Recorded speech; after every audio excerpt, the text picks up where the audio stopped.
Hali gani mtazamaji?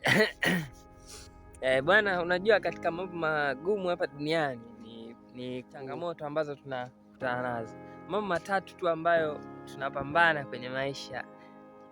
Jambo la kwanza tuna maradhi, yani maradhi kama magonjwa tuseme lakini la pili tunapambana na umaskini.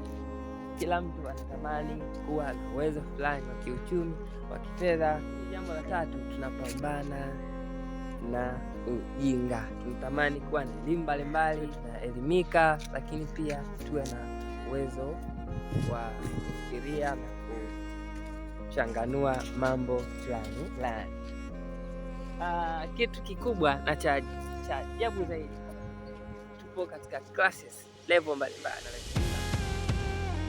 lakini jambo tu ni moja, karibu na Mungu, tuomba Mungu katika kila mambo. Asanteni sana. Leo ni pili katika siku za kazi.